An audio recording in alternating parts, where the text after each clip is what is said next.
Hey guys, Geezy's Garage here this morning to change out serpentine belts on my 2013 F-150 with the 5-liter engine.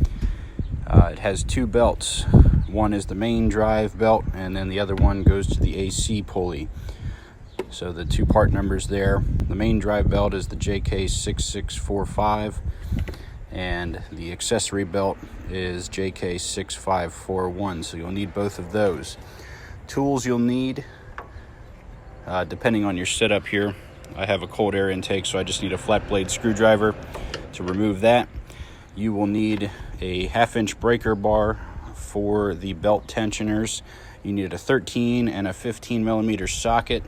The 15 is to release the tension on the drive belt, and then the 13 is to remove the tensioner because you can't get the second belt off with the tensioner in the way. All right, first step to this was just to remove the cold air intake, two worm clamps on each of the ends, and then vacuum line and the mass airflow sensor right here. Just disconnect that so that's out of the way. It's a good idea to put a rag into your throttle body just so debris and other items don't get in there and cause you issues. Okay, you can see I have my 1/2-inch breaker bar with the 15 millimeter socket on the tensioner pulley, and you go counterclockwise, and this will remove the main drive belt that goes around the water pump and the crank. So we'll do that, and I'll come back with you after I get that off. So you just lift up counterclockwise, it relieves the tension, and you pull that off. So I got the serpentine belt off, and it's inside out right now. Normally these ridges are facing towards the inside. You can see the ridges still look pretty good, but there is some little pieces flaking off. This belt has approximately 100,000 miles on it, so this is probably about the limit that you'd want to go with it. It still looks actually pretty good. They can get a lot worse than this. Sometimes these ridges like completely go away, but you see that there's some debris in there. So it's a good idea to change your belts, even if they look decent, just based on age and mileage. So we'll get this replaced here in a minute. We got to get the other drive belt off, so we'll do that now. Next thing we need to do is take our 13 millimeter socket, and right down here on the tensioner you can see the second bolt right there. We need to take this off because it's too close.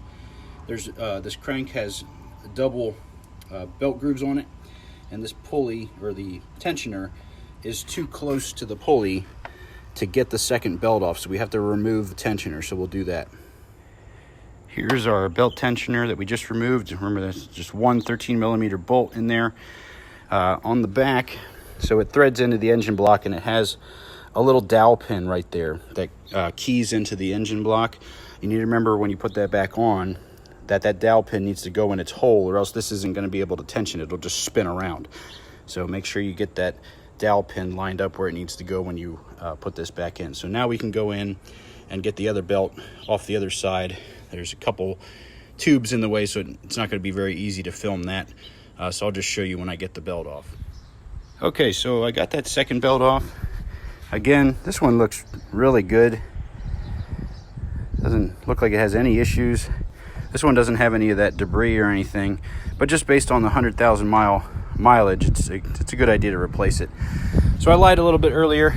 The hole in the tensioner is actually a 3/8, so I just got my 1/2 to 3/8 adapter, and then you can turn that clockwise to get the second belt off. I have the two belts sitting on the front bumper here. Keep them organized. Left belt goes with the left side of the engine, the AC pulley.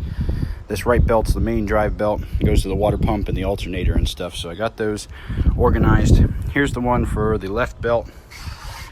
Just take the sleeve off. It's always a good idea to check to make sure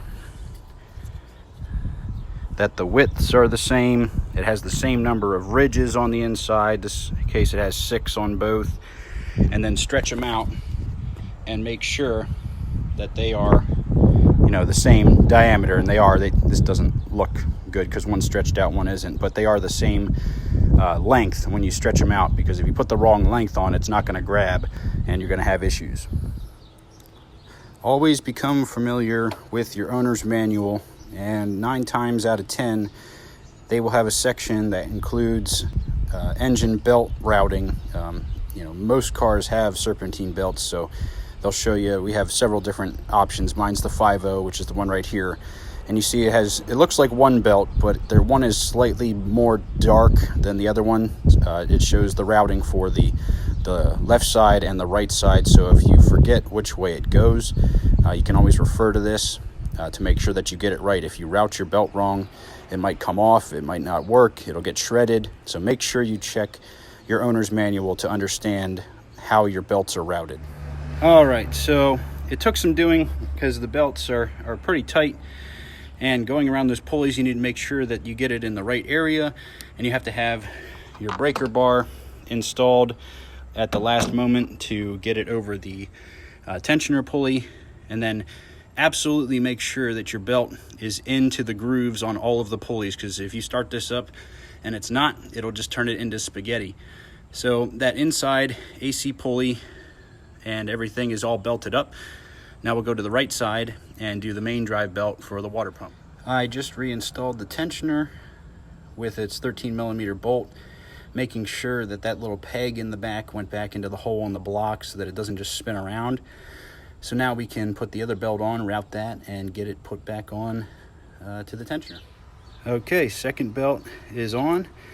Again, make sure that it's routed properly, that the grooves are facing the right way, and that you have it in all of the grooves on all the pulleys, water pump, crank, alternator, and then the idler.